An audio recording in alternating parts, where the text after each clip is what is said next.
A very good evening to all brothers and sisters in the Dhamma. Today is the 3rd March 2022, Thursday class. So we will be continuing our sharing from this book, the wonderful Dhamma Lotus Flower Sutra, 妙法蓮華經. We are at page 243. We are going through the list of great Bodhisattva. We have finished the first one, which is Manjushri Vansu Pusa. The next one is Kwansi Pusa or Avalokiteshvara Bodhisattva, or what the Mahayana call the Bodhisattva who contemplates the world of sound. That's like Kwansi or Kwansi Zai. Then sometimes she is also known as 大智大悲观世音菩萨. She is the Bodhisattva with the greatest compassion and loving kindness. 大智大悲. We are off the light and we can have half an hour of awareness-based meditation. So this awareness-based meditation is very important for cultivator. This is to train your inner mind, your true mind, the awareness nature within, until it is very stable. So to develop it is very simple. What you need is to develop the understanding that without thought, you are already aware. So when you develop this awareness-based meditation, you don't think, don't do anything. But most people cannot be in the state of without thought because you have not trained, your spiritual faculties are not there. So the mental hindrance is there because throughout the day you are not able to live the orderly life of mindfulness or heedfulness.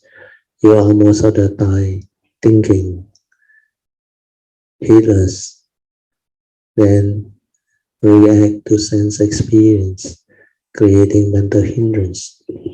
And because of that, you find it very difficult to become peaceful, to have the meditative mind of inner peace, inner awareness, and silent within. But never mind. What you need to do is relax body and mind completely. Then after that, don't try to know, don't do anything. Allow whatever arises to arise. It may be a thought, it may be an awareness or tactile, whatever. Just let it be. And maintain awareness. Maintain awareness means maintain your ability to be aware, but don't try to know. Aware, finish. Aware, finish. Don't try to know anything. Just aware, aware, aware. And let the mind settle down until this awareness become more and more clear, more and more clear, more and more stable. Then allow it to stabilize. Then when it has stabilized, you will start to understand many things. The awareness nature within is a different state of mind. It is the unconditioned, without thought, without any thinking, without any movement. It's just aware. But before the thinking stops, the thinking mind will be there. Never mind, let it arise. Let it continue to be what it is. Because the understanding of this nature is very important.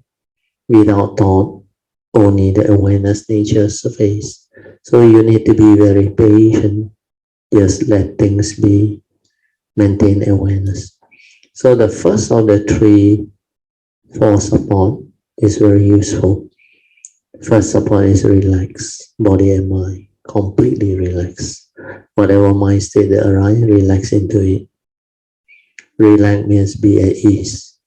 Don't try to know, don't do anything, just maintain that relaxed state. 自在 in Mandarin.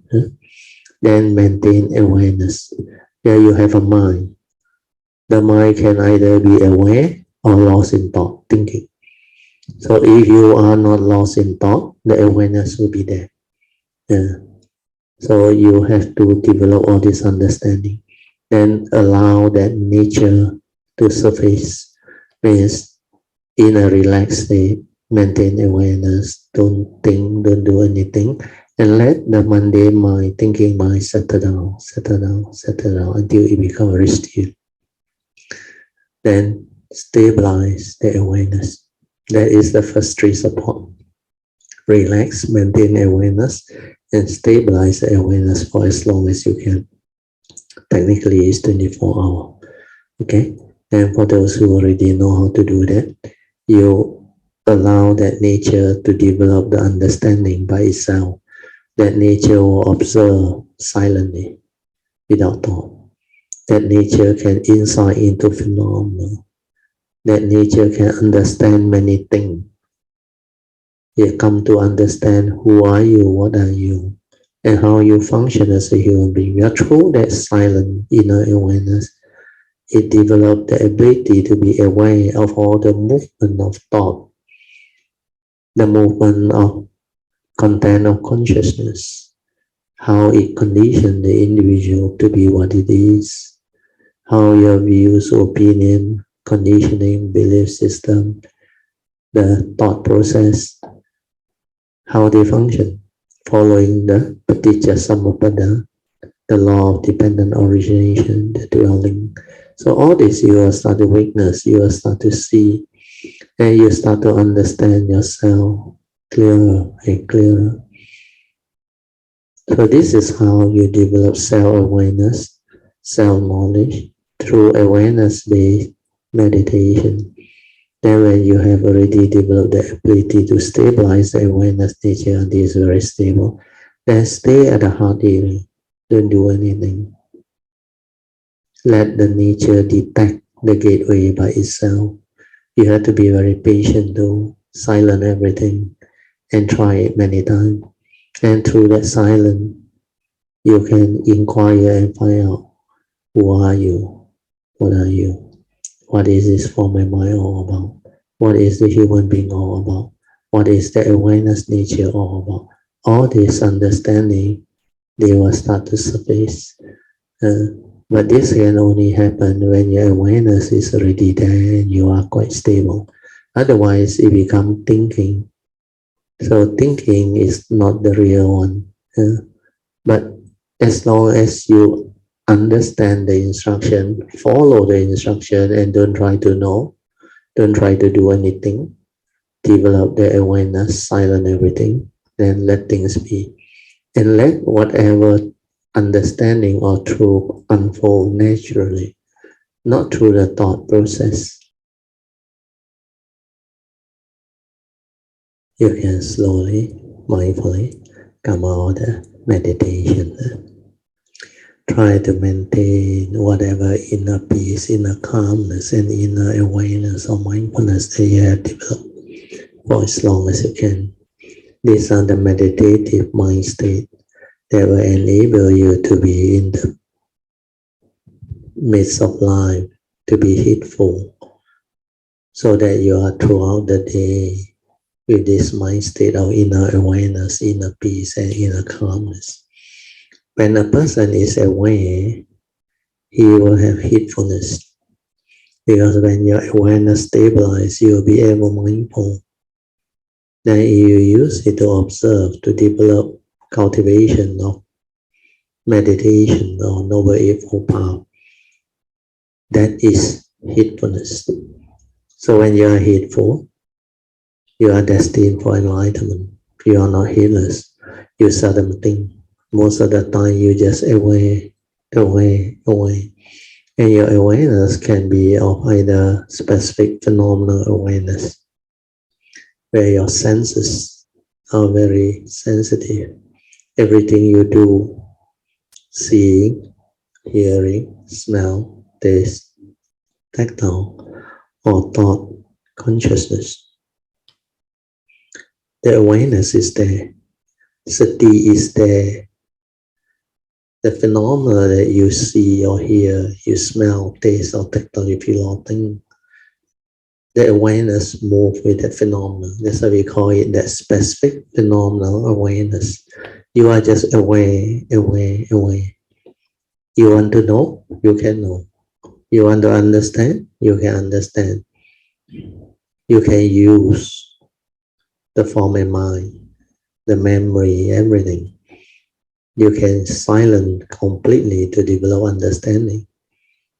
That is what the meditative mind is. Okay, then we will continue from where we stopped, to page 243 of the hard copy. We are at the second Mahasattva, the second paragraph. The Bodhisattva who contemplate the world of sound. We have completed the first one, Manjushri, Bodhisattva.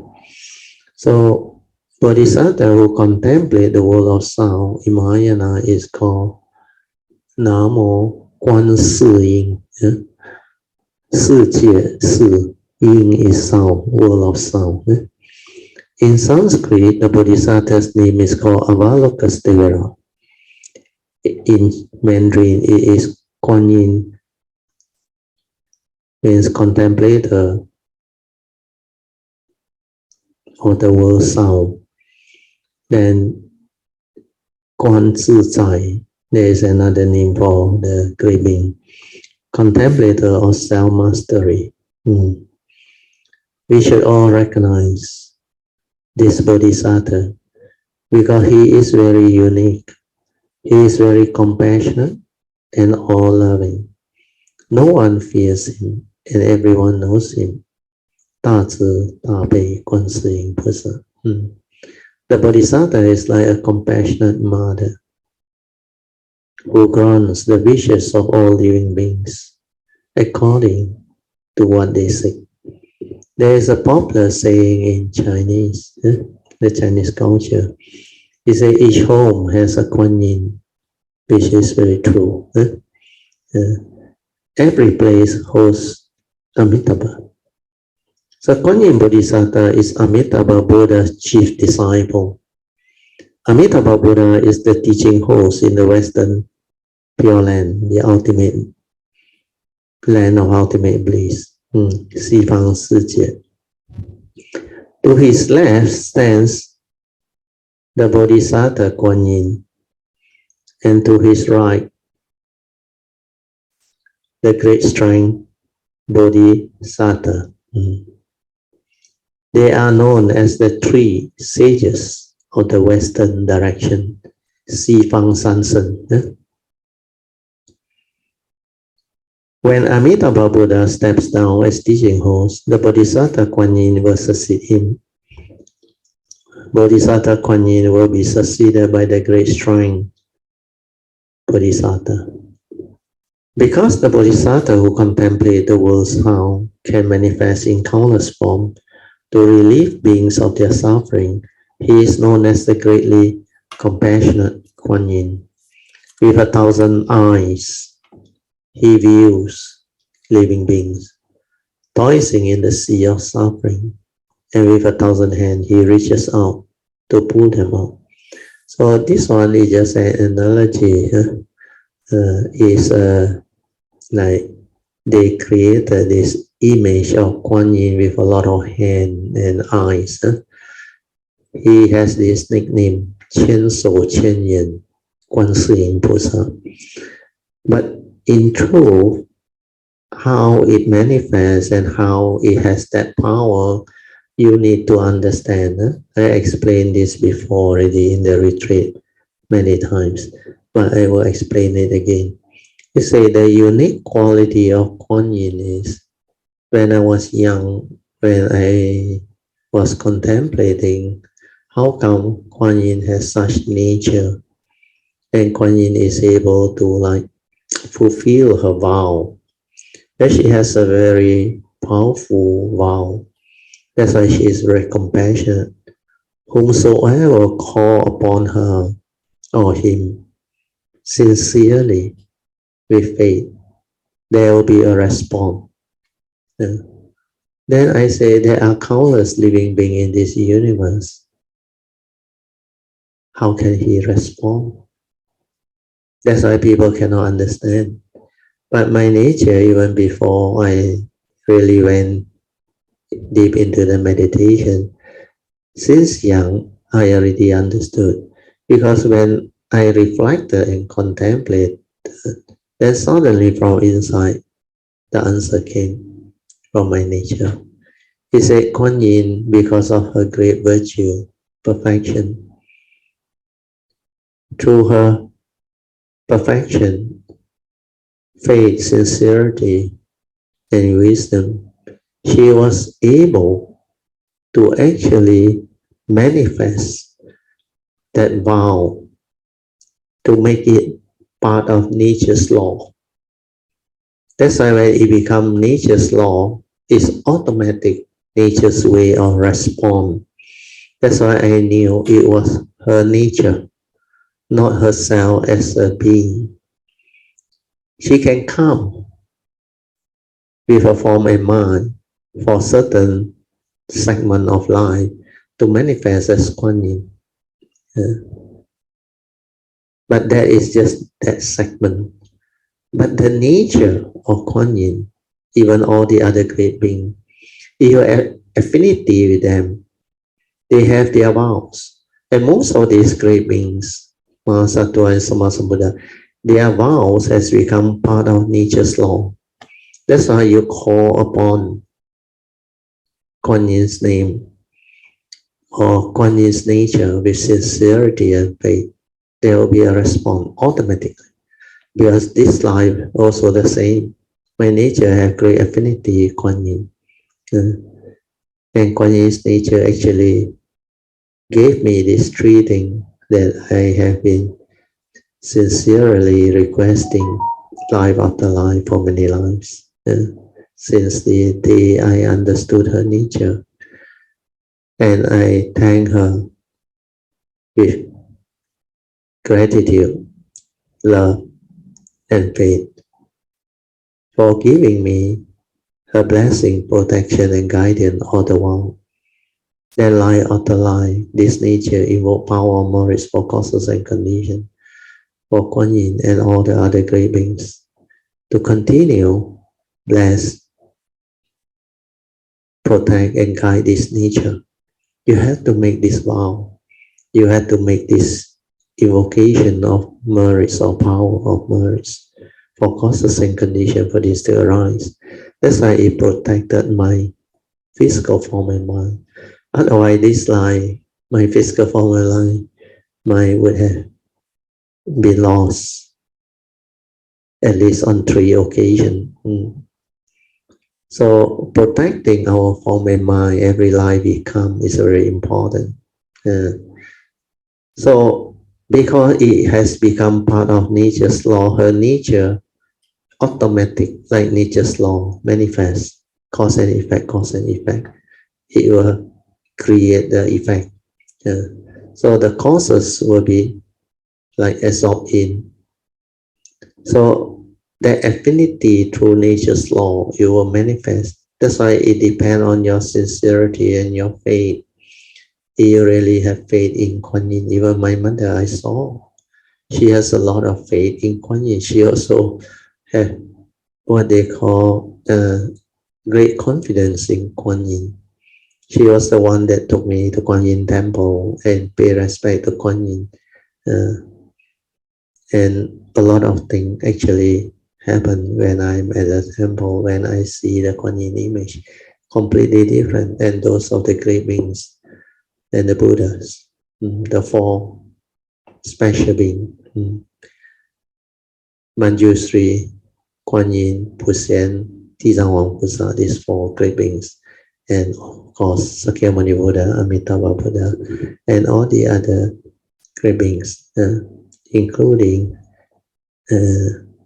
the Puxian Pusa, Longsu Pusa, Tizangwang Pusa, and also this medicine Buddha, Yao Sifo. They all have great nature, and my nature has affinity with them. So Kuan Yin's nature is not because of his 1,000 hands and 1,000 eyes, because the beings are limitless. And how can she be everywhere? That's why that vow, that perfection has created the thing and manifests as nature's law. That's why it can actually give rise to all this. So there is nothing magical or impossible about all this. When you understand, you will know how all this can arise. But nature has its own way of manifestation. When you are very strong in your cultivation, when your faith is very strong, when your perfection is very, very stable and very strong, the power of merits can cause all these things to arise. Where they invoke this power of merit for causes and conditions for it to become like part of nature's law. That's why that nature become very different. It has that virtue, that wisdom, that understanding to manifest it into such nature's law. That's why great beings are very unique. You can cultivate affinity with great beings very easily, but you must have faith in them. Then you must devote your dedication, your time and faith to actually follow their advice, learn their teaching, receive their blessing and guidance. So all these are part and parcel of the way. That's why in the Bodhisattva vow, the yellow card, I teach you how to do this too. Evoke power of merits to actually request for their constant blessing, protection and guidance. Thank them for what they have done for you. So this part, I hope it can let you have better understanding. Okay, I will continue. We read on. The 25th chapter of the Dharma Flower Sutra deals with the Bodhisattva's miraculous power in chapter 25. We shall wait until then to discuss them further, because Kuan Yin Bodhisattva is a very special being. Then the third Bodhisattva is the Bodhisattva of great strength. 大师智菩萨, great strength. So this one also a very special being. Whenever this Bodhisattva takes a step, the entire Trikilocosm quakes in 6 different directions. That's why he is called the great strength Bodhisattva. What are the 6 types of earthquake or tremors? The first 3 refers to movement, shaking, rising, and surging. The following 3 refer to sound, roaring, cracking, banging. Those movements are much more severe than whose, which could be caused by our biggest bomb. Of course, Chenhua's analogy is a bit overboard. However, unlike modern weapons which wreak havoc, the 6th type of quack couldn't possibly hurt anyone. The Bodhisattva great strength is also known as the Bodhisattva's boundless light, because one who sees the light of but one of the Bodhisattva's hair pulse will see as well the pure, sublime or subtle light of the Buddha in the 10th direction. So this is her virtue. Then the next one is Bodhisattva forever vigorous. Forever means he never quit. He never quit being vigorous in his cultivation. There are 2 types of vigor, physical and mental vigor. The Bodhisattva cultivate practices to teach and transform living beings. He is not like some of us who may start a project and then as soon as the problems start to arise, abandon it in favor of taking a nap. The Bodhisattva, forever vigorous, never sleep. He just keep on working. He will pass through limitless kappa trying to teach one single living being and help him to bring forth the result for Bodhi. He may instruct him in countless Dhammadal, but in all that time, he may still be unable to save him, despite the fact that he has spent so much time and effort trying to save him. He will never grow weary or become discouraged. If we would like to save living beings, we should follow his example. If in this life we are unable to save someone, we should resolve to try again in the next life, or the life after, or the life after life, until we finally succeed. So this is Master Hsuan's understanding or version of what these great beings will do. But as far as my understanding is concerned, it need not be in this way. You have to accord and flow with nature's condition. If there is no affinity, no condition, just let things be until such time when there is condition and affinity. You can only share whether the being can receive or not. It's up to his karma, his conditioning, his affinity. So all this is very important. All this understanding are very vital. Otherwise, when you come as a Bodhisattva, you will be like normal human being with a lot of unnecessary attachment and suffering too, because you want to take them across, determined to take them across. Then you try all sorts of things, no point. My nature, when there is no condition, just let things be, because you can't force the situation. Things are just the way it is, cannot be otherwise. The reality is the summation of all the conditions at any one time is the reality within that moment. So all this understanding will let you have this understanding to develop the cultivation. Okay, then I will read on. On the other hand, if you notice that someone has been following you around, trying to teach and transform you, you should hurry up and take his teaching to heart and bring forth faith. This is what Master Hsuan believes should be. That person may very well be a Bodhisattva forever vigorous, and he has gone to so much trouble life after life, just trying to teach you. You shouldn't go on ignoring him. Listen to him. But not everybody has this understanding. The trouble is most people are like deluded, heedless. You like keep on trying to force him to learn from you, or keep on following him to try to let him develop that cultivation. I tell you, you are looking for trouble. Well, not everybody like it. Especially if you are very pestering. You pester a person. You keep on trying to like influence that person or get him to listen to you. This world is not easy. So this understanding you have to develop yourself. Anyway, it's what Hsuan mentioned. So you had a condition, then it's okay.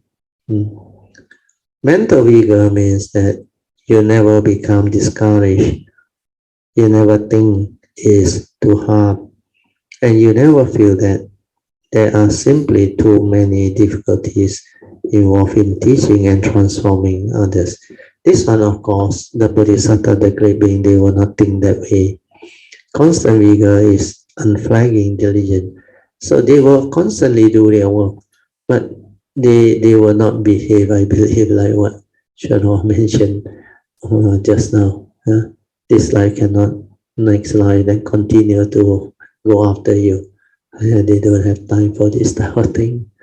The sentient beings are countless, innumerous. So whenever they arise, only those that have affinity, causes and conditions will take birth. And those who have affinity, causes and conditions, they will benefit. Just like Sammasambuddha, when they arise, they are very unique and very beautiful. But even great beings as Bodhisattvas or Mahasattva, when they come, every segmented life, there are beings that have affinity and condition with them, and they will benefit because they come for the living beings. And because they come over a long period of existence, eons and eons and eons, that's why ultimately they will take across whatever limitless living being that they can take across. Then they will fulfill their perfection, their vows. Then the next one is the Bodhisattva unresting. You may wonder, just what is the difference between forever vigorous and unresting? And the two concepts pretty much the same. Why do we need to separate bodhisattvas? Actually, it is not known how many forever vigorous bodhisattvas there are. They are numberless or limitless. We also cannot calculate the number of bodhisattvas unresting.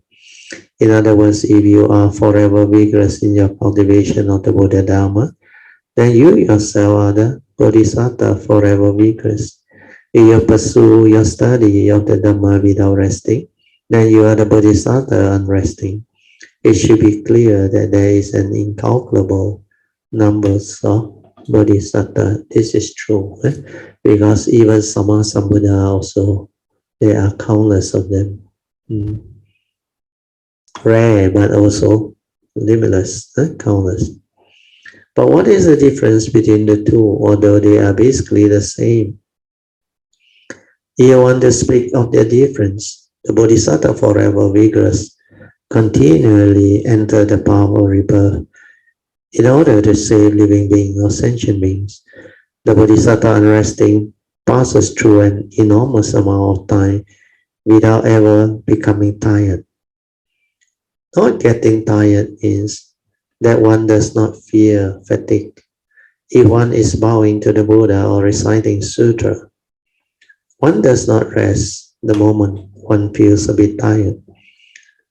No matter what one do, one never rests.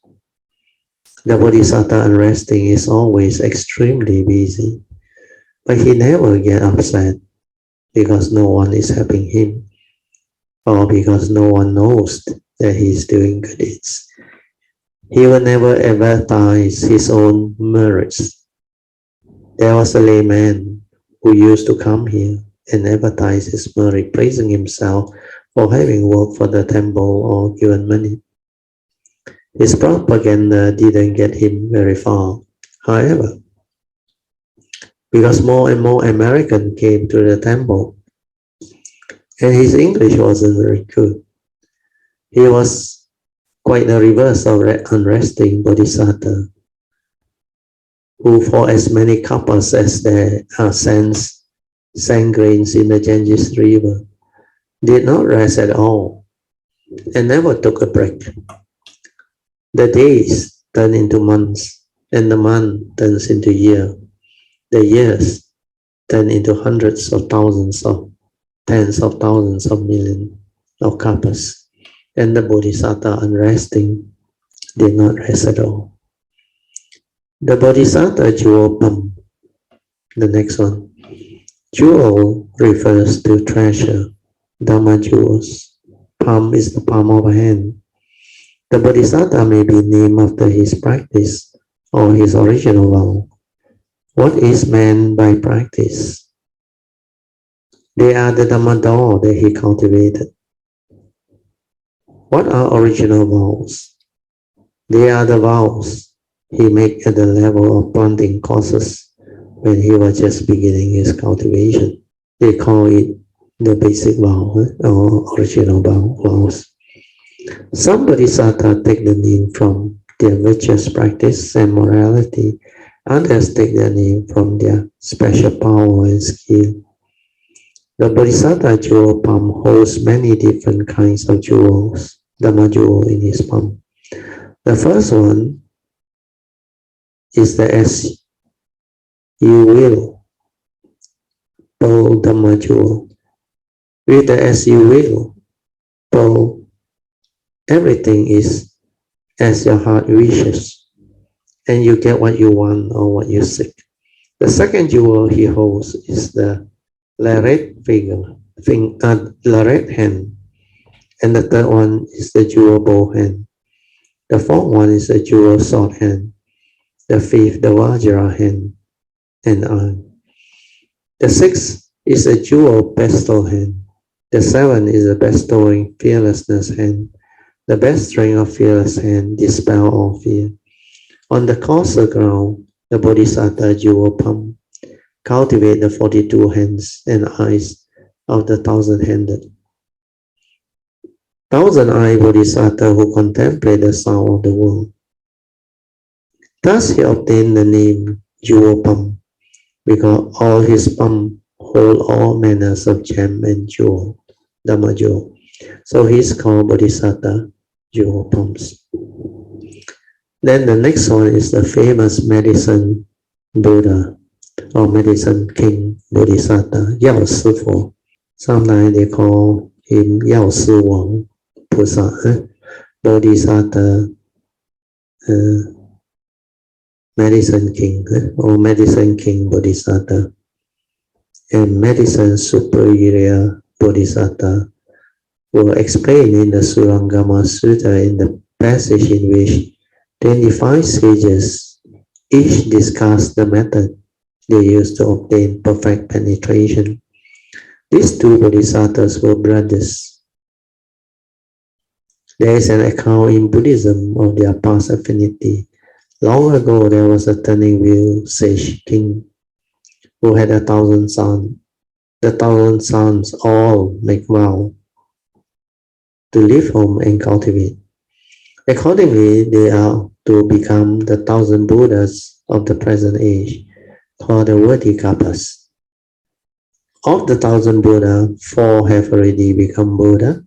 Shakyamuni Buddha being the 4th, to appear in the Bodhisattva is our world system. The wheel-turning king also had a concubine, by whom he had 2 additional sons. The elder son made a vow to protect and support his 1,000 older brothers once they become Buddhas. Whenever a Buddha appears in the world, he acts as their protector. The second son, seeing that his brother has vowed to be a Dharma protector, vowed that whenever any one of his 10,000 brothers become a Buddha, he would be the first to make offering to him. He would not do that just once. He will continue to make offering all during the time of the Buddha, or during the time that Buddha dwelled in the world. And he would not make offering to just one elder brother, but to all 1,000 of them, such as each as they become Buddhas.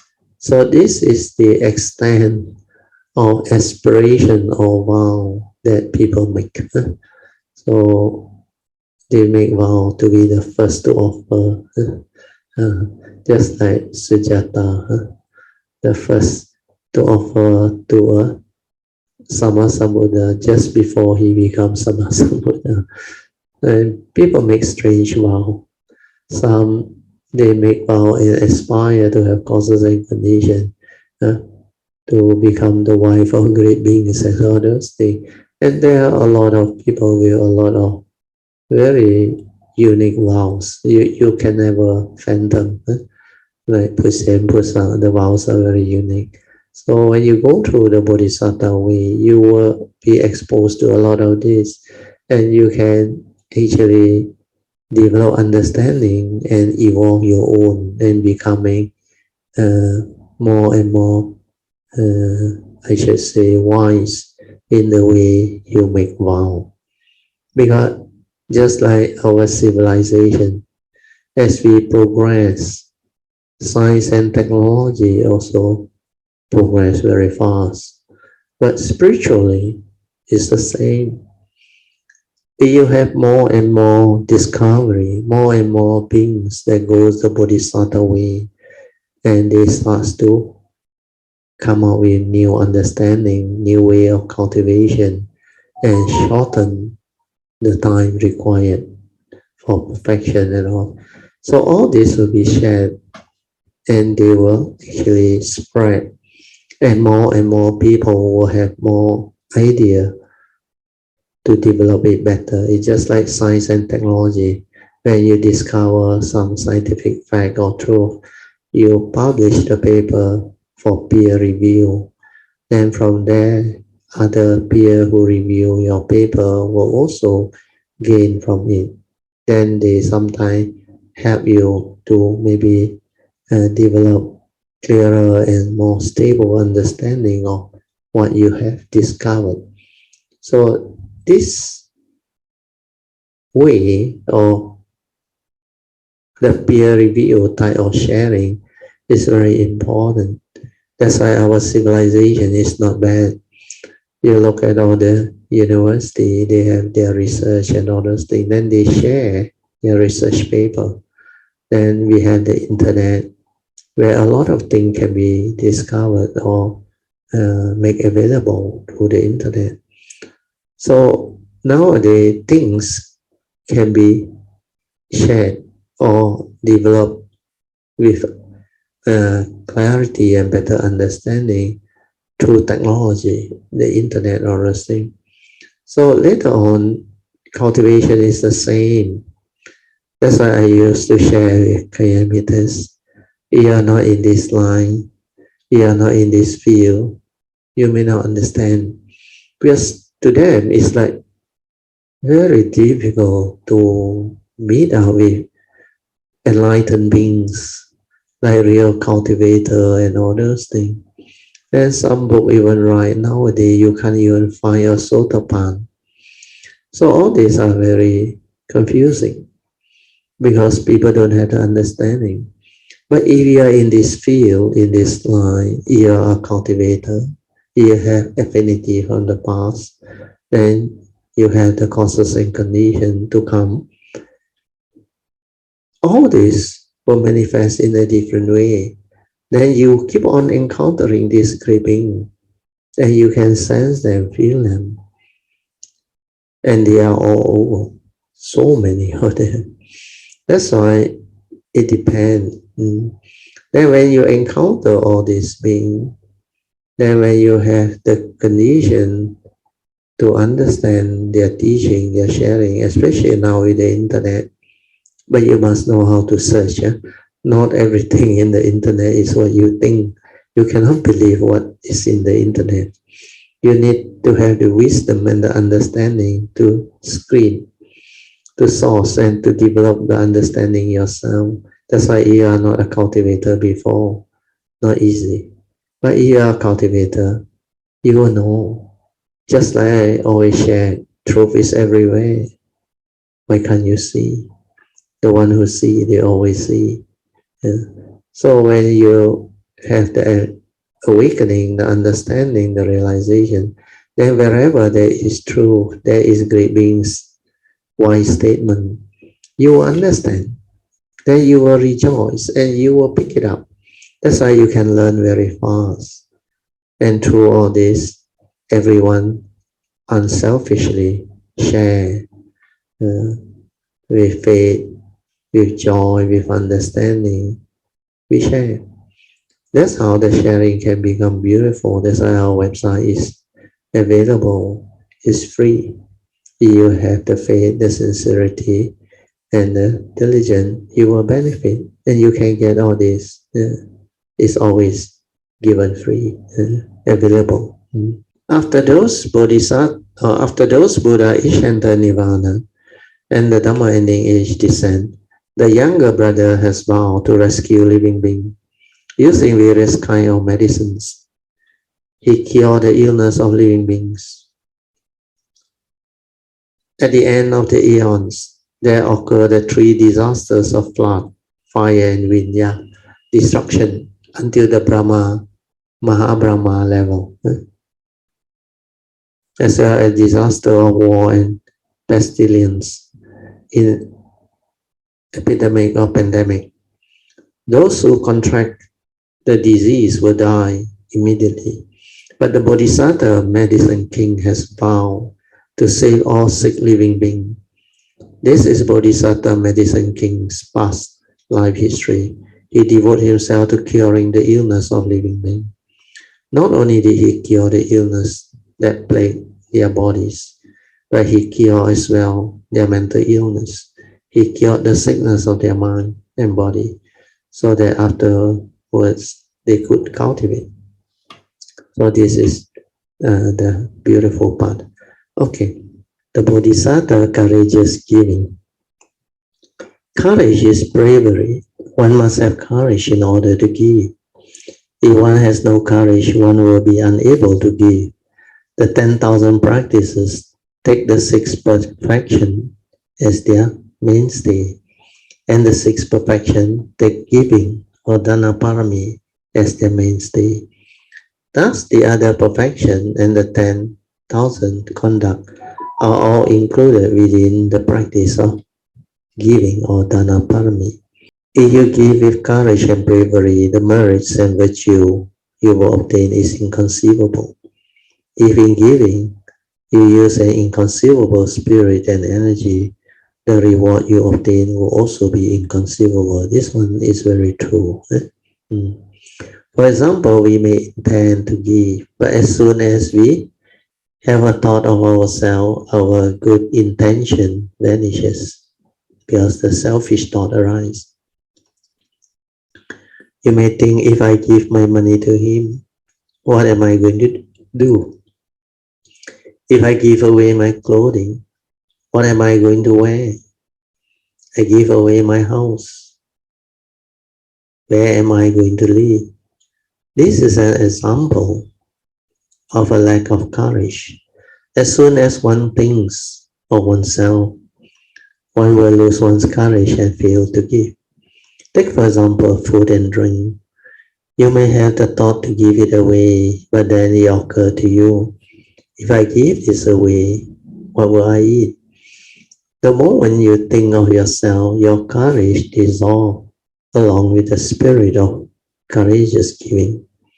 The Bodhisattva courageous giving thinks to give, and without further ado, he gives.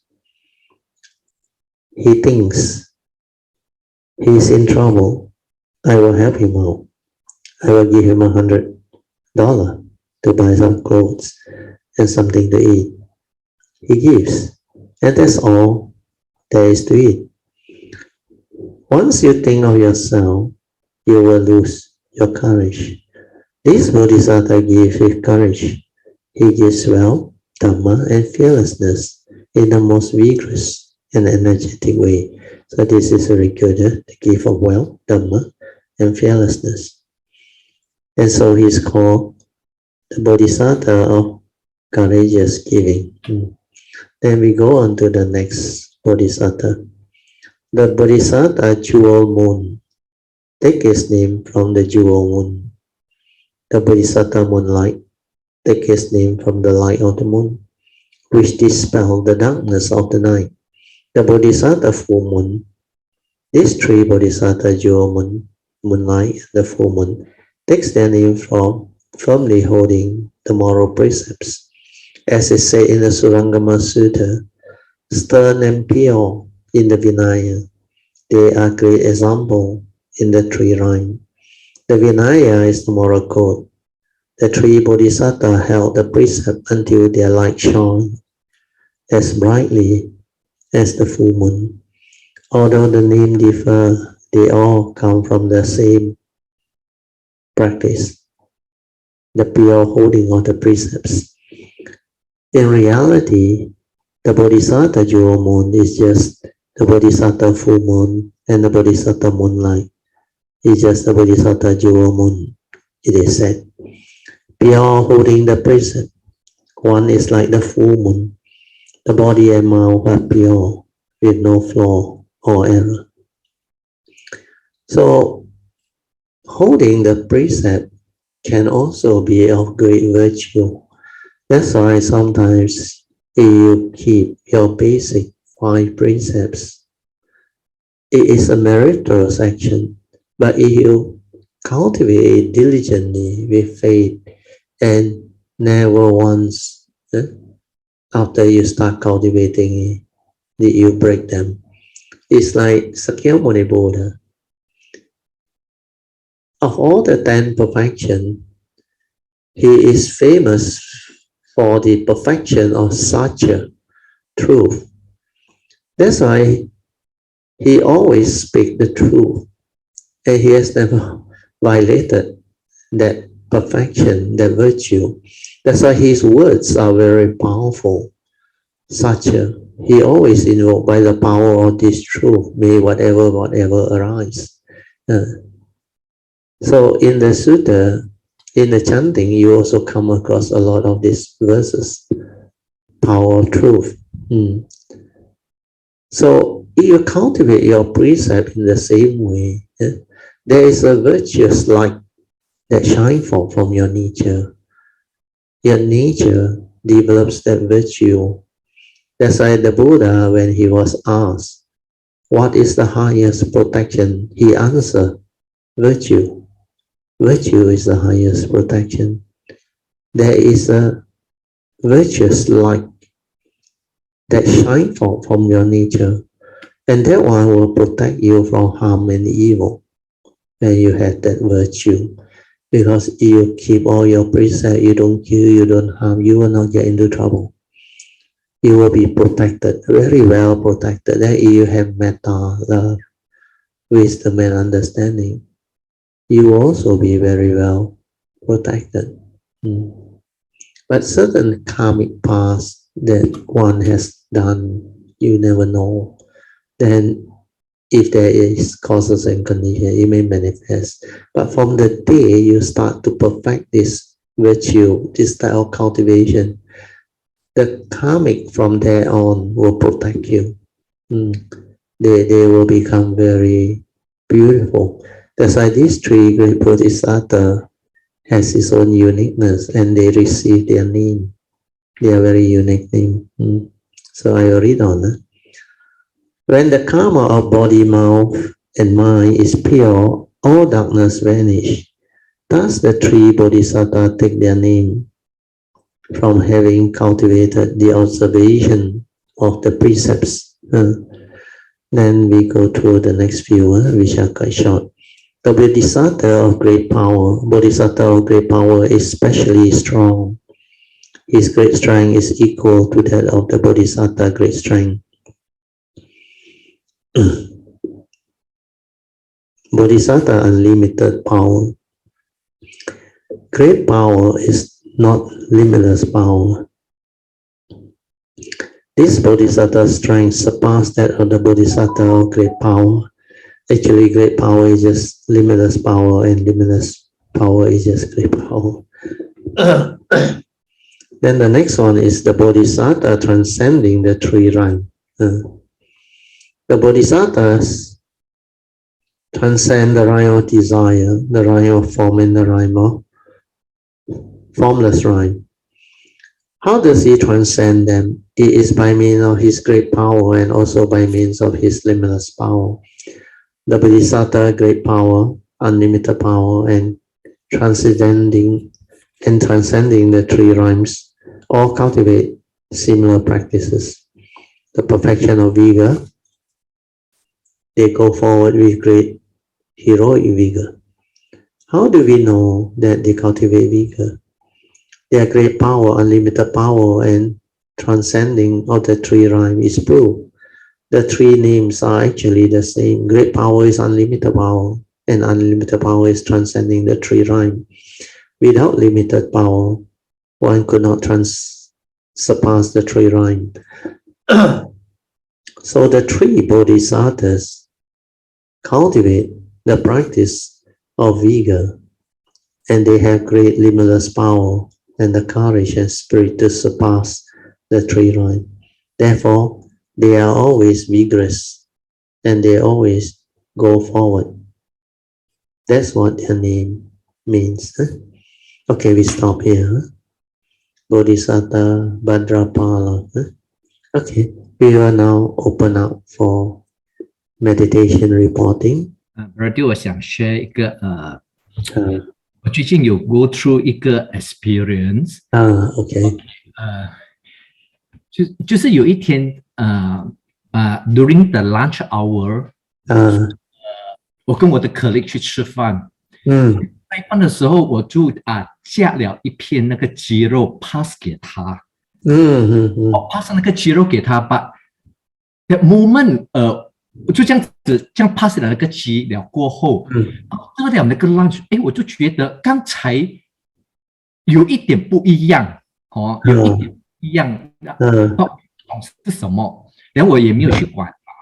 And during that times 上个月我们很多的那种short mini talk 对，非常的好，还有 Bertil 你的 sharing。然后 during 我在听那些 mini talk 的时候，那个 understanding 完全不一样。我明白里面的那些Bertil 那时你有两个 mini talk 很好的，那个时候是讲那个怎样 use the third and fourth 那个5 way to overcome third and fourth 的那个 mini talk。有一个 mini talk 是讲我们的那个habitual tendency 要怎样。Yes。那个2个 short video 也是很好。我一听的时候，我觉得怎么跟以前完全不一样？我能够 understand 的东西。但我就再 recall 回那一天那个 during 那个 lunch 到底讲什么？等我在 recall 的时候，我就去发现到原来我在夹那个鸡肉给我的 colleague 的时候，during the whole section 我是 fully aware and total silent。那个 movement 我这样子一过去的时候，然后我才明白，然后我就明白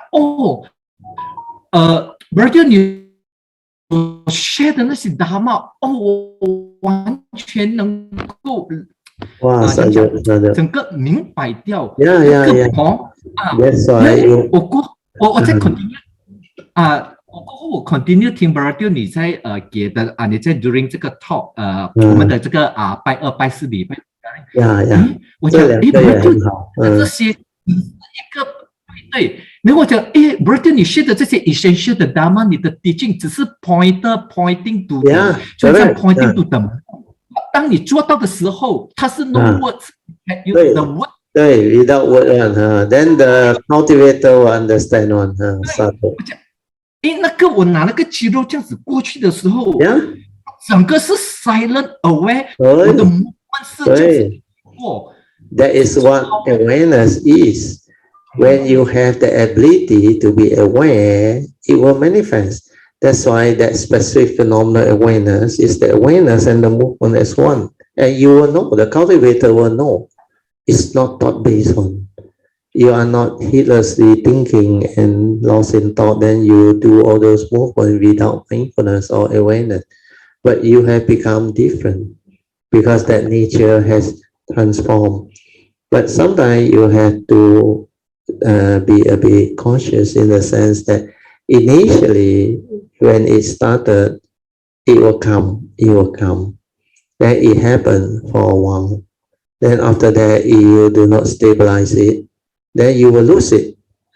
Be careful. But when you lose it, don't panic, don't doubt. Don't go and allow the thought to come in and tell you, why, how come last time I can do it, now I cannot. This is again the thought coming back to analyze. Understand? This is what I mean by trying to reason and analyze. How come? Forget about it. There are causes and conditions behind. So the stability of it is very important. That's why I say don't be complacent. When you start to develop the understanding and you start to see the movement, continue to diligently cultivate, stabilize it until you become a part of it. That cultivation, that awareness, that mindfulness, that heedfulness is part of your nature. You have to develop until that stability. Just like I shared with you all last time, when you learn to play like badminton or ping pong or whatever games. You train and develop until you become very skillful.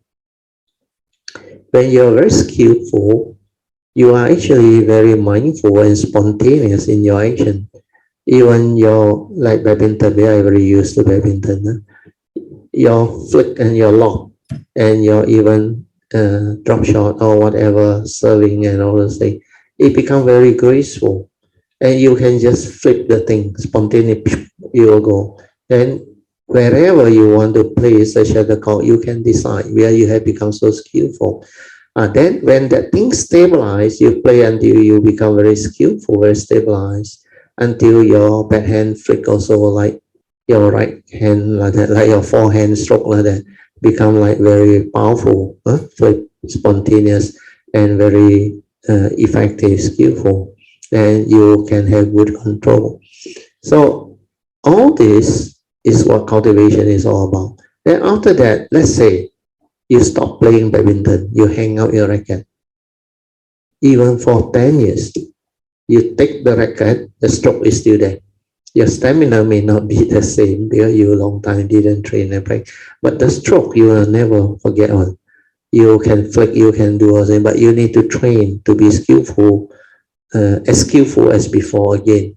So this is what mindfulness is all about, what awareness-based training is all about. You need to stabilize it. You stabilize it until one day, when it's part of you, that is always with you. Then not long after that, you can develop the trust, the force support, and locate your gateway. Then the energy, the yin and yang external energy, it will melt through the gateway and become pure energy. Then it will transform your internal nadis and chakras and whatever that need to transform. Then your consciousness will become transformed again. It will become more and more fine, until that nature's consciousness has become so fine. The mundane mind cannot withstand that fineness. Then it will start to collapse. Before it collapses, there will be a lot of sign. You can feel it. It's the brain there, then coming down to the forehead there. Then from there is this movement that takes about a few months. I remember it took me about 9 months before my mundane mind or consciousness collapsed. The whole thing just dropped off. And like, I don't have a mundane mind. I don't have that gross thinking mind. My nature shine forth after that. My true awareness nature, the thing shine forth. Then throughout the day, my nature is just aware. I don't need to do anything, like the cloud already dispersed. Nothing obscure the mind. The true mind, the direct seeing, everything become automatic. It just come out like that. Then specific phenomenal awareness, the spacious awareness without a center, all become automatic. My nature already like that, like Hui Ning. That's why when he heard the Dharma Sutta, the mind must have no dwelling, he understands straight away. My nature that time also can understand. Then it was so amazed. That's why I was telling my wife, what is happening? How come like that? For 1 week, I remember, I was observing. Everything was the same, nothing changed except my mundane mind collapsed. After that, things that I never see before, I start to see. That's why I start to understand. Truth is everywhere. Why can't you see? The one who see, they always see. Because the universal characteristic is everywhere, every moment, every instant. And everything has become so clear. The clarity, everything.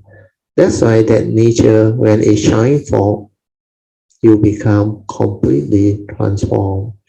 That one, only if you go the Bodhisattva way, and you cultivate until quite stable already, then that one can happen. Otherwise, it may take most of your while. But no problem, because this line, you set the base, make everything right, then it will pave the way for all your future coming. yeah, to be beautiful, and your progress from there on will become very different. Then very fast you will progress and reach those higher level of cultivation. Where the Bodhisattva vow or way that I taught you all actually cut short the training. Even with sasana or without sasana, you will progress. And when sasana come, you move very fast.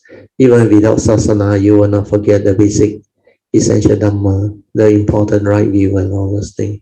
And when you make aspiration to cultivate affinity with great beings, to seek their blessing, protection, and guidance, all this will take you along.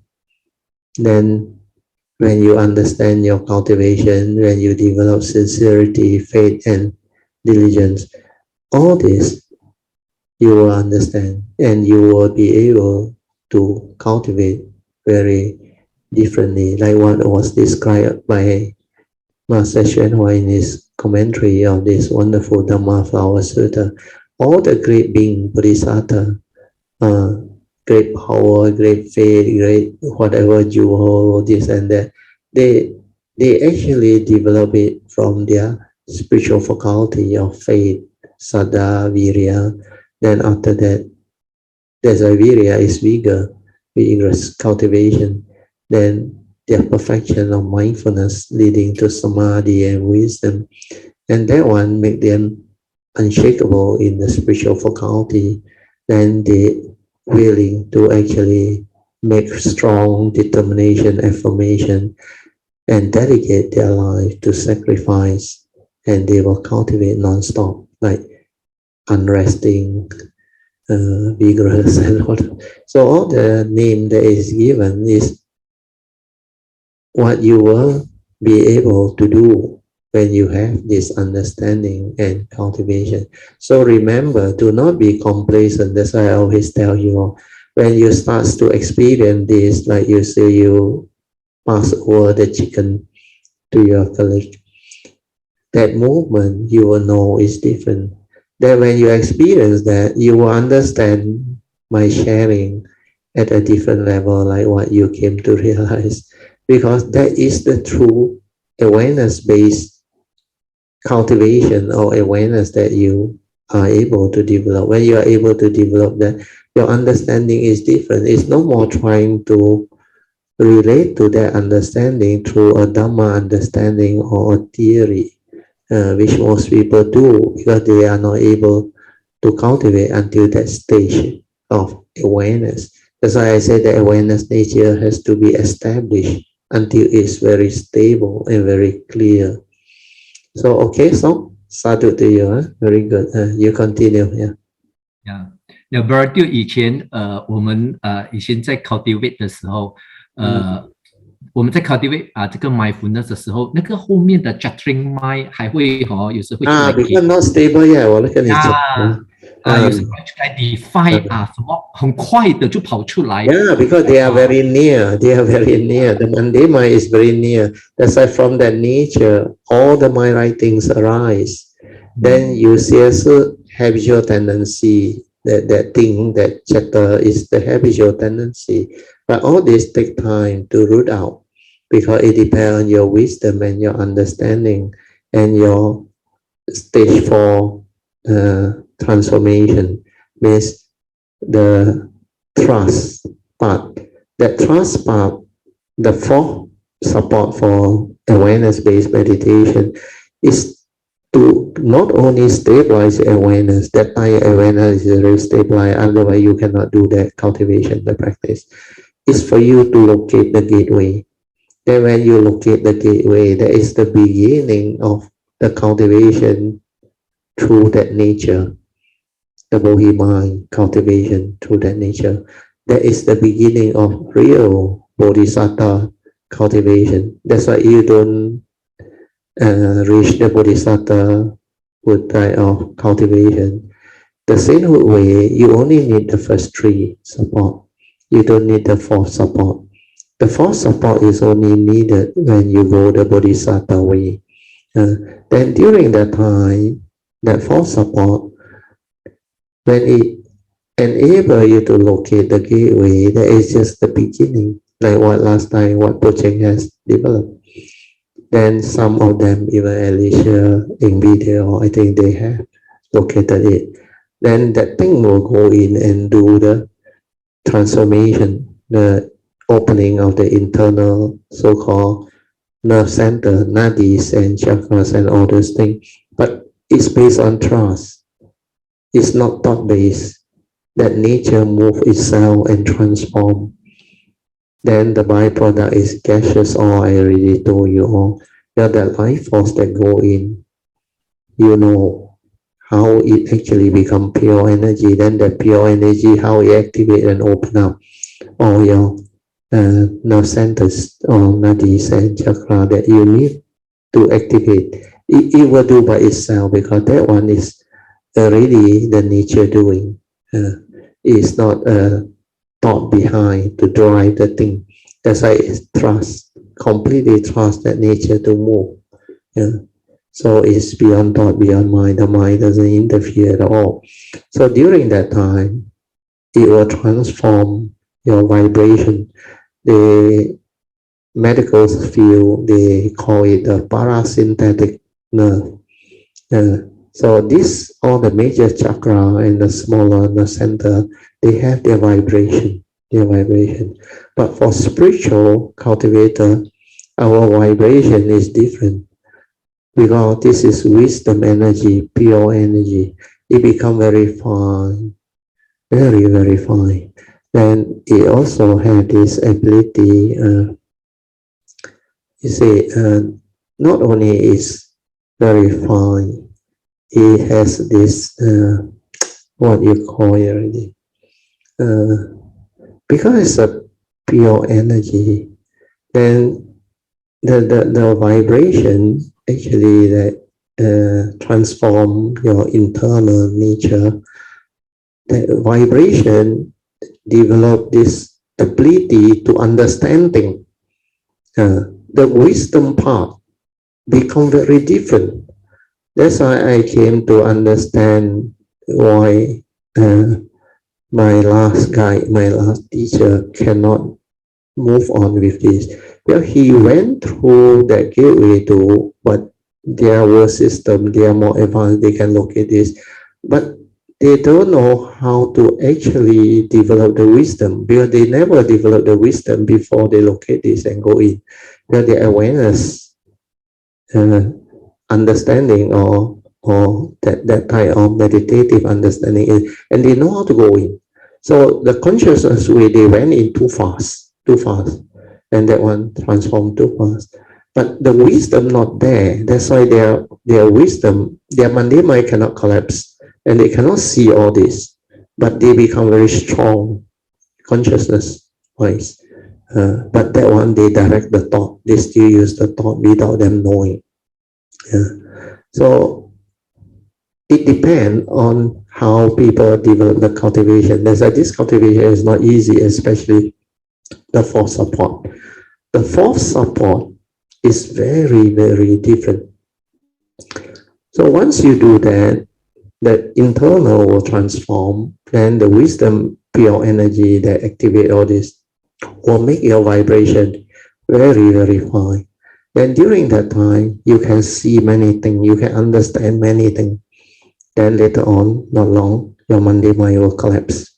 Once the mundane mind collapse, the cultivation becomes different again. You like, no need to practice, no need to cultivate. Your nature is that nature, like winning. No mundane mind, nothing.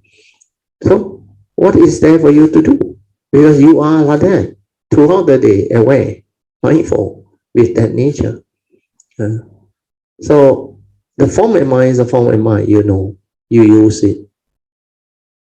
You have clear understanding that it's a vehicle and tool for you to use to live life, to do whatever you want to do in life, to perfect yourself, to fulfill your vows, to go through the karmic process where the form of mind is subject to karma.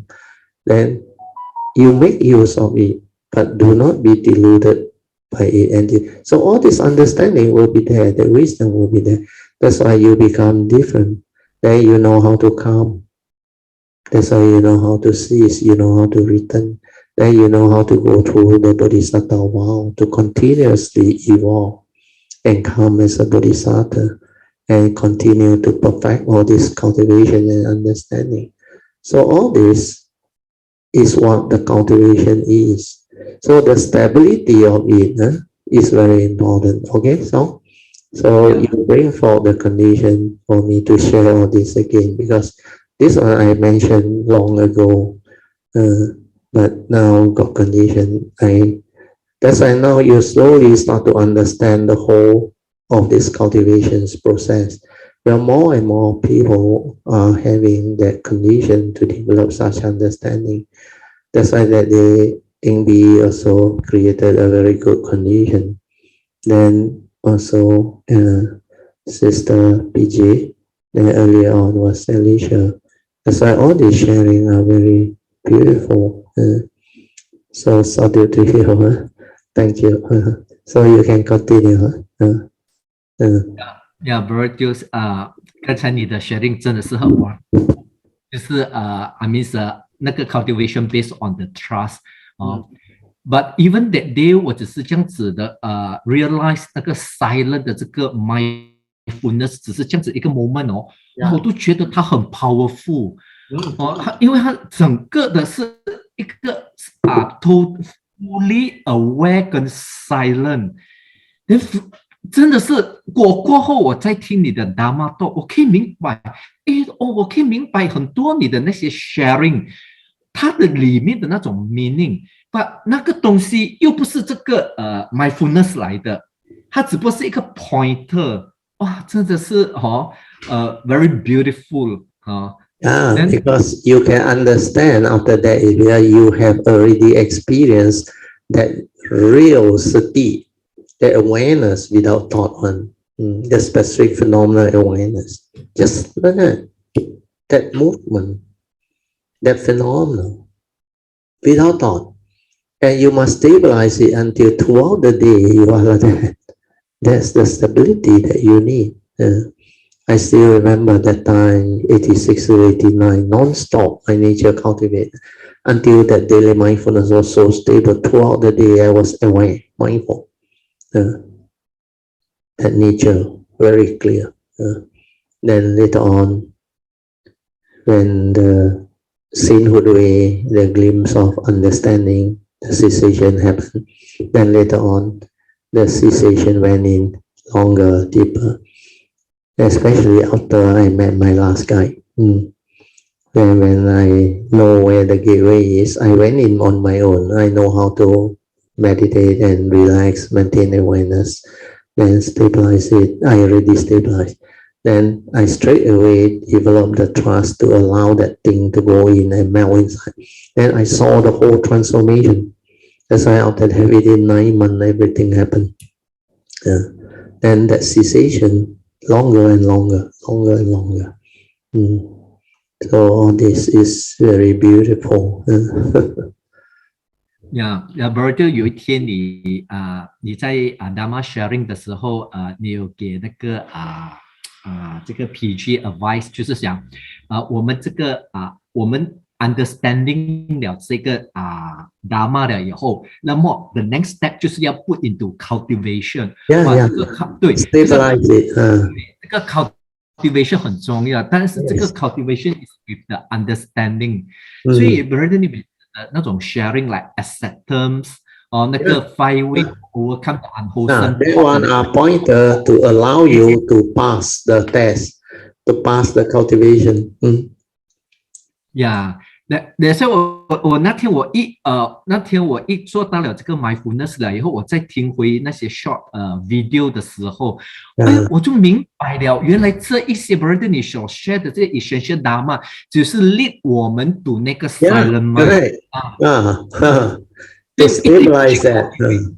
一定要去 cultivate， 要去 go through。That's why that when she relate her experience about the meditation in the early morning or saying then the body is just a body, she also contemplated it and starts to develop. But that is the initial inquiry. Later on, the awareness-based meditation, you go in, you will inquire deeper and deeper, then you understand the form and mind and the nature in a very different way. Because not until your awareness is very stable, you cannot do all these things. Your awareness needs to be very stable. Then you can stay there inside there, silent, completely tranquil, just aware still. Then you can find out. Through that nature, you can investigate. You can like inquire, who am I? What am I? Then that nature through its awareness will understand. Well, you will see all the movement. You will understand all the things. The two parts, the true mind, the mundane mind, the creation part and the unconditioned part, everything. You will start to understand. You will start to develop a lot of understanding. And that time, every time you do the formal meditation in the lying down posture, through that silent, the awareness nature, you will develop clearer and clearer understanding of your nature and your form and mind. Then from there, a lot of the Dharma will surface. That's why you keep on understanding. Because your nature is in this state of heedfulness, awareness, ever mindful, constantly meditative. Then later on, as you go through the sainthood way, you develop stability of understanding, wisdom, your yoniso manasikara. There, your mindfulness becomes very stable. Then you need to locate the gateway. You have to go for the fourth support, trust. Then the time, let it happen. Let it locate, you will know it. Because that form and mind who went through will understand. Because during that time, the yin and yang energy that you have already developed through your cultivation, your practice, or whatever activity you do. Sometimes it may be qigong or whatever, or even tanten, thought-based, the what they call jhana. All this energy will melt inside. You don't have to worry. Whatever energy that you have developed, even through mindfulness or what, it will melt inside. So when it melts inside, you know it's very different. It goes in, it's like very soothing. Then different people experience it differently. They describe it differently. Po Cheng say like a tunnel open out, and the thing. Then some like they say the baby is sucking and all those things. Then it just melt inside. Melt inside. Then it's very soothing. It flow in. You become very still. That time really no thought on when that process happened. Because for you to reach that gateway, you need to completely silent until very still, until no thought. You have to go through that phase of no thought. That's why the beginning of awareness-based meditation is let the nature stabilize until the mind like suddenly become very still, very quiet, no movement. Initially, you will only have a glimpse of it. Then when the curiosity come in, gone. Never mind. Patient, go back again until it becomes very quiet. Then every time you fall into that one, let it stabilize. Then you come to realize faster and faster you will reach that stillness. Then you realize meditation very simple. Sometimes you just relax, maintain awareness. Within 1-2 minutes, you already there without thought, silent, still. Then you can see all this. Then even after you have a like a busy day or whatever, your sankhara activity also, they will slow down very fast for you to see. Because you know how to relax and maintain awareness. I remember when I came out in the consultant, I tested it. Well, I never worked for private sector consultant before until I came out in the year 1989 after I have got the understanding. Then I came out, I want to test whether the mind can revert back to the meditative state or not. So I joined the private sector, and private sector, a lot of work to do.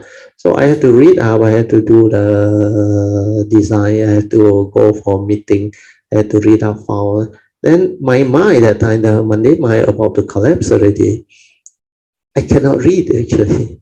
I cannot read. And the nature tell me, you want to suffer? You go and read. So what I did was, because I was very skillful and conversant with my civil engineering contract understanding and work, I no need to remember anything. I can just go to meeting like that. But I need to write down under note form the dates, like contract date, contract end date, and the extension of time, and when they put in the application and all those things, and what happened in between the claim for extension of time. Sometimes you need to have this date. So the dates that I need, I have to write it down. Then I try my very best not to strain myself, because the mind will tell you, you cannot do this already. You do this, you're asking for trouble. Because that thing, the brain has become very different. Cannot read. The fine suffering, the stress, or you can feel it. The moment you want to know, so the arising of thought also suffering. Yeah, that's why you know, no point. Think also like that, don't think also like that, just let things be. But because I was still working, that's why I went through that. So I tried to do all these things. Then after work, after office, after the meeting, I come back. I remember I was sitting on my office chair before I go home. Then I just want to meditate for a while, to silence and find out what happened. Then I realized within 1-2 minutes, that movement, Sankara, at first it was like, wow, back to like last time like that, a lot of things inside that. But never mind. I just relax, maintain awareness, and let things be. Then I realized it slowed down and silent within 1 or 2 minutes, and very fast. Then I went into the stillness. Then I know, even before my Monday mind collapse, I know I can do it already. When my nature is already like that. Yes, I know how to maintain awareness anytime. It can just happen. That's why there is no more problem like that. Nothing die. It's only the separation of the consciousness from the form. And before the consciousness separate, the craving force will be dissipated. I went through when I was young, and I know the whole process.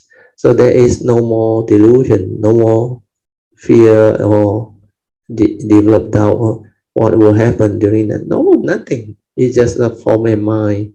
The consciousness separate. The craving force will disperse, and it was separate.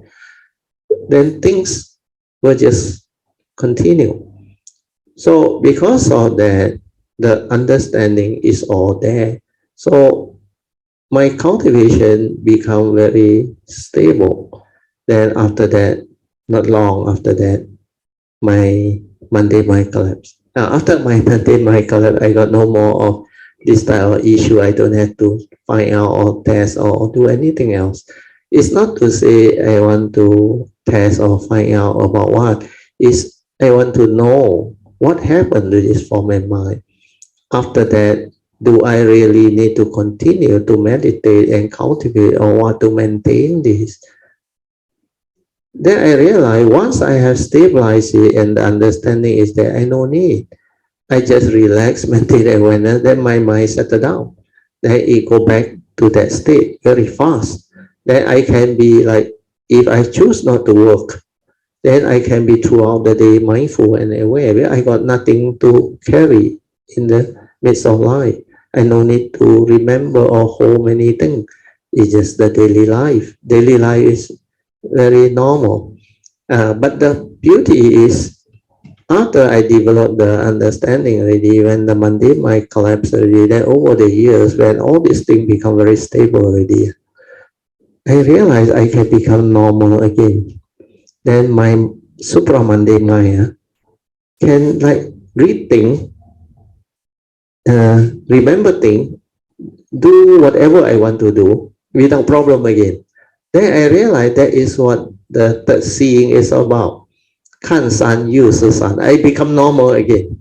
I remember after the year, I think 1990 something, a few years after the Monday mind collapse, I become normal again. I realized I can become a normal person again.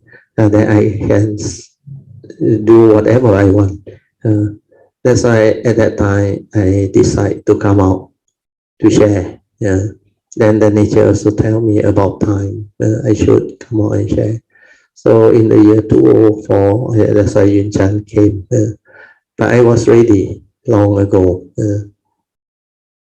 So all this is the transformation that happened that I can share with you all. And through this sharing, you all benefit because this type of experience or transformation, very rare, you can find. Very few cultivator or being can have this level of understanding.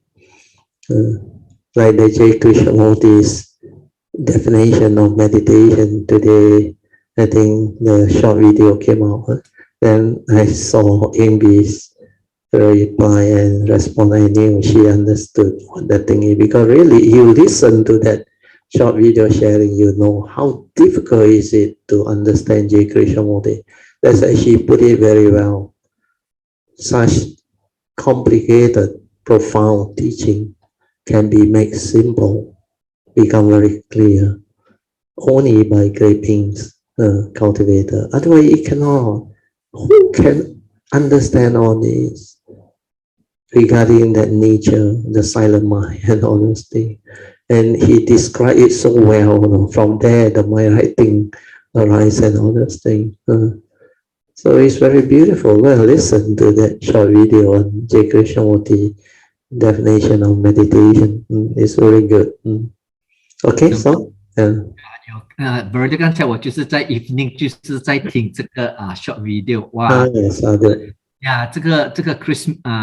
Krishnamurti define 那个 meditation，exactly 就是来我那天这样子 experience 那个一个 moment 的那个mindfulness without thought， 就是 really in silent， 哇，那个 silent 真的是很 beautiful， 真的是没有讲就是什么都没有哦，就是哇，就是只是一个 aware 罢了。Yeah, but that one is your daily mindfulness, the awareness in your daily activity. But what Krishnamurti is referring to is the real meditative mind. The real meditative mind, the silent mind, the nature within. That's why he starts by saying meditation is the beginning of order. When you have the right view with regards to the Dharma, the nature's law that governs life existence, then there is order. Then after that, meditation is the awareness of the movement of thought, the mundane mind, the egoic mind. Then from there, you start to understand all the rest. And it's so beautiful. You have to listen again, because that part, the meaning is very deep, very deep, very, very deep. So that one, it will take time unless you go through the cultivation of that nature, the stability, or you can never really fully comprehend, and you can never appreciate. That's why when I saw Amy put in the comment, I rejoiced. So that one actually not easy. Very few people can develop that understanding. So for your case also, you meeting you from this experience, you understand much, but it's not that the Krishnamurti's that definition is a lot more, because that one is about that nature, the stability inside, that true nature. You listen again after my briefing like that. You listen again. It come out will be different again. So this is what awareness-based meditation is, because from the awareness nature that is very stable inside, then you come out, then you develop all the movement, then the four support. You have to do the first 3 years, especially stabilize it. Then after that, determine to be aware, mindful, and cultivate. So that daily mindfulness is very important, the stability of it. That's why the religious routine, every day, early morning, you wake up. Even the chanting, the meditation, the transformation, the bowing, whatever, then daily mindfulness, maintain awareness, determine to be aware. Then everything you do aware, until it becomes very clear, very stable. Then the transformation will happen. Okay, so 哇，这个后面的 advice very good。 Yeah, 很重要。很多时候我们真的要put in 那个 effort 去考。要去 really do it， 然后你才能够有那个we call it what， you experience that transformation 那个境界。Otherwise the deep meaning cannot come out unless you have gone through those things. Not easy. But the beautiful thing is both Kaya Metta are progressing very fast, moving very fast, and can develop quite good understanding already. That's why my nature now I start to share all this. Do you realize that these are the sharing that last time I just talked about it a little bit at a time only, like glimpse through or skim through, very short. I don't spend much time on it, but now different. I spend more time explaining it. So now people already able to have the understanding to follow. So this one will become deeper and deeper, clearer and clearer, and more people will develop the understanding. That's why this website is very, very precious, very important. And it will benefit a lot of cultivators in years to come, because these are like teaching that are ahead of time, really ahead of time. A lot of the present civilization cultivation haven't reached all this understanding yet. 沙都 Baratil 你今天的这个整个的 section 的这个 explanation 很 clear， 你又show 这整个 path 的 cultivation， 怎样 step by step 的 from 这个 mindfulness， 然后 go through 的这个 gateway， then 把那个 for 那个 support， 那个 go through， then 去怎样的去 cultivate， 去 transform 我们，来去走这个 Bodhisattva way。所以今天真的很清楚的一个sharing， 一个 sharing， 对，谢谢 Baratil。Thank you, Sadhu, very good. Let us rejoice, Sadhu, Sadhu, Sadhu. So this is very beautiful sharing. Very happy with what I heard from Brother Song's sharing. And how to say, it's another step forward for him. I really rejoice in that. Sadhu. It's so good to hear so many kilometers moving forward. Give us so much inspiration. Encouragement also. And encouragement. Like Brother Song was just saying earlier, we definitely have to put in a lot more effort. Not just listening to what Baratil says, but the effort itself. Of course, which comes with the determination. Of course, the determination. We may be like myself. I've been how to say? I faithfully keep my Bodhisattva vows. Every day, right? Regardless of the circumstances, even sometimes very late at night, I still do it. Very good. And it was like, why are you doing chanting so late at night? I said, never mind. They cannot understand, never mind. I mean, that is one thing, at least I keep my determination on. I must do it, you see? Yes. So, when I do the chanting, like there's one night when I was doing the chanting, doing the Bodhisattva vows, and this thing just came out. You are doing it for others, not for yourself. For the living beings. Sadhu. Sadhu, very good. Your nature will tell you. You are doing for sentient beings, for others. Doing it for others. Where there is no mark of a self, no mark of others. So it's to fulfill that vow. Is for the benefits of many. Because when we are doing the cultivation, sometimes in our how to say, in our eagerness to progress, Pratyo, sometimes we forgot that what we are doing is actually way beyond our human realm. Yeah. Way beyond Bias, the human realm, yes. So, especially when we are cultivating the Bodhisattva ways. Yeah. We may forget about that. Yeah. Very true. What you say is very true.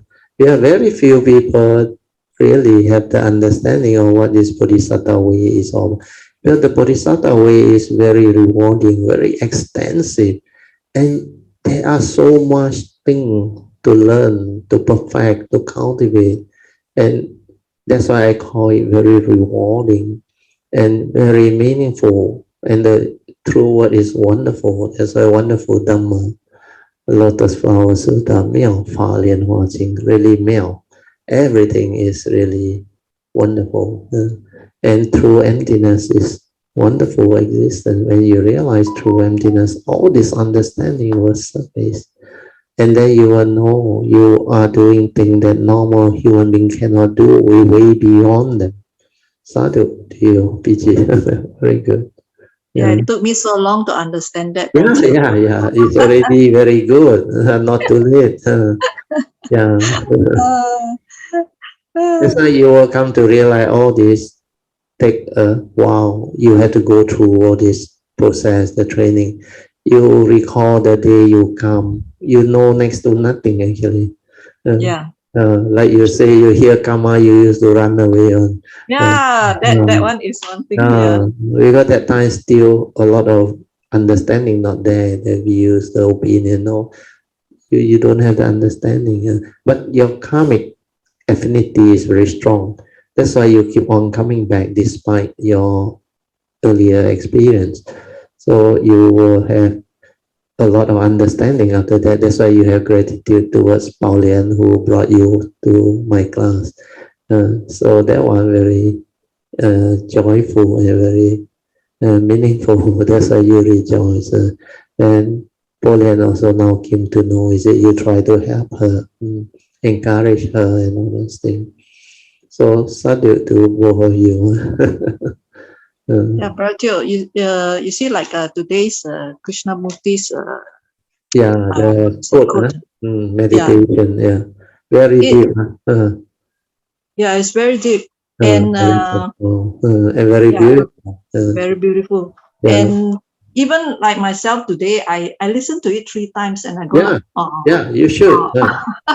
And every time is different again, deeper and deeper, and so much joy. Like Ingbi realized, how can you put it in such simple explanation to let cultivator understand? Because these are words that are completely beyond explanation unless you have realized that mind, that meditative nature, and understand all the meaning behind the words that Krishnamurti used. Otherwise, you cannot make head or tail out of it. You don't know what that silent nature is. You don't know what is order. Then you don't know what is awareness of each and every thought, the movement, the egoic mind, and all those things. So all these are very beautiful. That's why I saw you also rejoice. We hear the words and we always think that we know. Not until you have the cultivation. It's different again. Yes, Bratyo. Yes. When you have reached that part of it, then you say you will go like, I see. No wonder you got that. Sadhu. Like what Brother Song says like just now. When you reach, then the understanding becomes different again. Yes. That's why the realization part very important. Yes. So that's why that's the result of all the effort, right? All the right effort and faith and the diligence, the patience and endurance, So all these are very beautiful, sadhu. That's why we need all the kilometers who have progressed so much ahead of us to keep encouraging us and also to share what they have gone through. Even something that it may seem insignificant or very small effort, But to us that who are, still on the way, it is something that we know that, it can be done, Yes, that's why people will have the faith.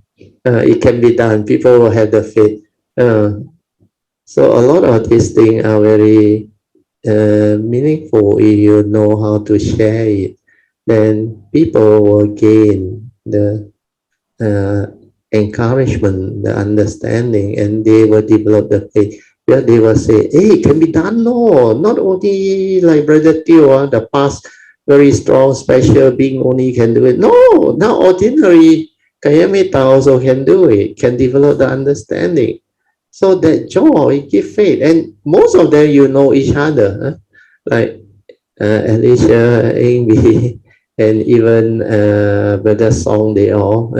In even Ageg, they all. So even Pamasari, they all, you know. And they are ordinary Kayamita who came after the year 2008. Of course, Yunchan is earlier on.